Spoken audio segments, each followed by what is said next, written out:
Hi everyone, welcome to our channel. അപ്പോൾ ഇന്ന് നമ്മൾ പഠിക്കാൻ പോകുന്നത് നാമം എന്നാൽ എന്ത് എന്നുള്ള പോർഷനാണ്.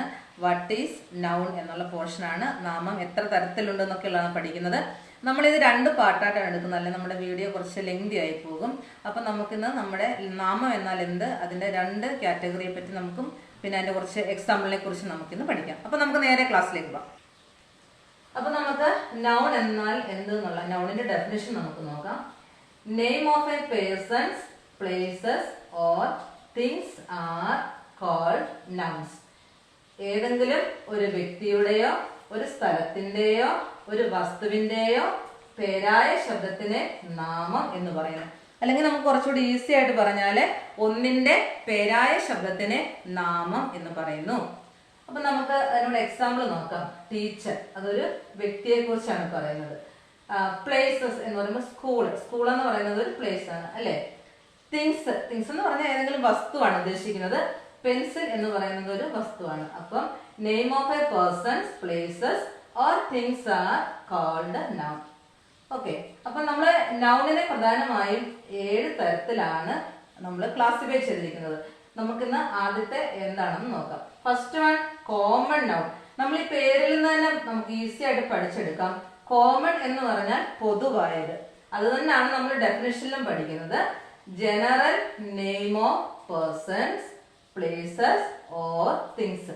പൊതുവായ പേര്, വ്യക്തിയുടെയോ സ്ഥലത്തിന്റെയോ ഒരു വസ്തുവിന്റെയോ പൊതുവായ പേരിനെ കോമൺ നൗൺ എന്ന് പറയാം. എക്സാമ്പിൾ നോക്കിയാലോ. ടീച്ചർ. കണ്ടോ, ടീച്ചർ എന്ന് പറയുമ്പോൾ തന്നെ നോക്കാം, എല്ലാ അധ്യാപകരും ഈ ടീച്ചർ എന്ന് പറയുന്ന കാറ്റഗറിയിൽ ഉൾപ്പെടും. ഇപ്പൊ അടുത്ത് നോക്കിയേ, സിറ്റി. സിറ്റി എന്ന് പറയുമ്പോൾ എല്ലാ സിറ്റികളും അതിൽ ഉൾപ്പെടും. ഇപ്പൊ നമ്മൾ നോക്കിയേ, ടെലിവിഷൻ. ടെലിവിഷൻ എന്ന് പറയുമ്പോൾ എത്രയോ കമ്പനികളിലെ ടെലിവിഷൻസ് ഉണ്ട്, പക്ഷെ എല്ലാം ഈ ഒരൊറ്റ കാറ്റഗറിയിലാണ് ഉൾപ്പെടുന്നത്. അതുകൊണ്ടാണ് നമ്മൾ general name of persons, places or things എന്ന് പറയുന്നത്. കോമൺ നൗൺ, ആദ്യത്തേത് കോമൺ നൗൺ ആണ്. അതായത് നമ്മൾ ഒരു വ്യക്തിയുടെയോ വസ്തുവിന്റെയോ സ്ഥലത്തിന്റെയോ പൊതുവായിട്ട് പറയുന്ന പേരാണ് കോമൺ നൗൺ. അപ്പൊ നമ്മള് ടൈപ്സ് ഓഫ് നൗണിൽ ആദ്യം പഠിച്ചത് കോമൺ നൗൺ ആണ്.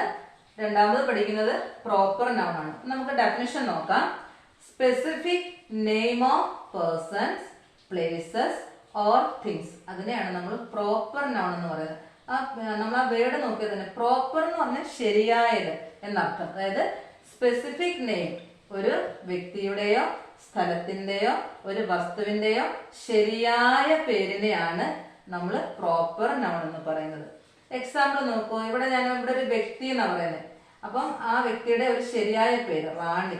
അപ്പം റാണി എന്ന് പറയുന്ന ഒരു വ്യക്തിയുടെ ശരിയായ പേരാണ്. ഇപ്പൊ നമ്മളിവിടെ പ്ലേസസ് എന്നാ പറയുന്നത്. അപ്പൊ എല്ലാ സ്ഥലങ്ങളും അതിൽ ഉൾപ്പെടും. പക്ഷെ ഞാനിവിടെ മാവേലിക്കര എന്ന് എഴുതിയപ്പോൾ മാവേലിക്കര എന്ന് പറയുന്ന ആ സ്ഥലത്തിനെ നമ്മൾ സ്പെസിഫൈ ചെയ്ത് പറഞ്ഞിട്ടുണ്ട്. ഇപ്പൊ തിങ്സ്, വസ്തുക്കൾ എന്ന് പറയുമ്പോൾ എല്ലാ വസ്തുക്കളും നമുക്ക് അതിൽ ഉൾപ്പെടുത്താം. പക്ഷെ പെൻസിൽ എന്ന് പറയുമ്പോഴോ ഒരു പ്രത്യേക വസ്തുവിനെയാണ് നമ്മൾ അവിടെ കാണിക്കുന്നത്. അപ്പൊ പ്രോപ്പർ നൗൺ എന്ന് പറഞ്ഞാൽ specific name of persons, places or things. അതായത് ഒരു വ്യക്തിയുടെയോ സ്ഥലത്തിന്റെയോ ഒരു വസ്തുവിന്റെയോ ശരിയായ പേരിനെയാണ് പ്രോപ്പർ നൗൺ എന്ന് പറയുന്നത്. അപ്പൊ നമുക്ക് കോമൺ നൗണും പ്രോപ്പർ നൗണും ഒന്ന് വേർതിരിച്ച് പഠിക്കാം.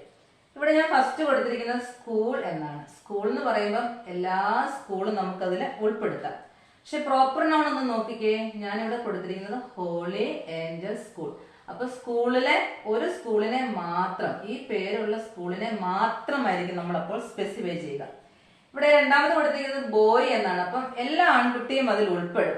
ഇവിടെ ഞാൻ പ്രോപ്പർ നൗണില് സിദ്ധു എന്ന പേര് പ്രത്യേകം എടുത്തു കൊടുത്തിട്ടുണ്ട്. അപ്പൊ സിദ്ധു എന്ന് പറയുന്ന ആൺകുട്ടിയെ മാത്രമായിരിക്കും നമ്മളപ്പോൾ സ്പെസിഫൈ ചെയ്ത് പറയുക. ഇത് മൂന്നാമത് കൊടുത്തിരിക്കുന്നത് പെൻസിൽ എന്നാണ്. അപ്പം എല്ലാ കമ്പനികളും മേക്ക് ചെയ്യുന്ന പെൻസിൽ ഇതിൽ ഉൾപ്പെടും. പ്രോപ്പർ നൗണിൽ ഞാൻ കൊടുത്തിരിക്കുന്നത്, പെൻസിലിന് നേരെ കൊടുത്തിരിക്കുന്നത് നട്രാജ് എന്നാണ്. അതായത് നട്രാജ് എന്ന പെൻസിലിനെ മാത്രമാണ് നമ്മൾ അവിടെ ഊന്നി പറയുന്നത്. അടുത്തത് ഞാൻ കൊടുത്തിരിക്കുന്നത് ചോക്ലേറ്റ് എന്നാണ്. ചോക്ലേറ്റ് എന്ന് പറഞ്ഞാൽ എല്ലാ കമ്പനികളും എല്ലാ ചോക്ലേറ്റ്സും നമുക്ക് അതിൽ ഉൾപ്പെടുത്താം.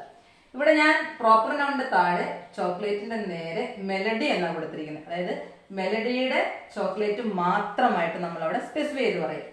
അടുത്തത് നമ്മൾ അങ്കിൾ. ഇവിടെ ഞാൻ അങ്കിൾ എന്ന് പറയുമ്പോൾ എല്ലാ അങ്കിൾസും അതിൽ വരും. ഇവിടെ ഞാൻ സാജൻ എന്ന പേര് കൊടുത്തിട്ടുണ്ട് പ്രോപ്പർ നൗണിൽ. കണ്ടോ, സാജൻ, അതായത് സാജൻ എന്ന് പറയുന്ന അങ്കിളിനെ മാത്രമാണ് നമ്മൾ അവിടെ സ്പെസിഫൈ ചെയ്ത് പറയുന്നത്.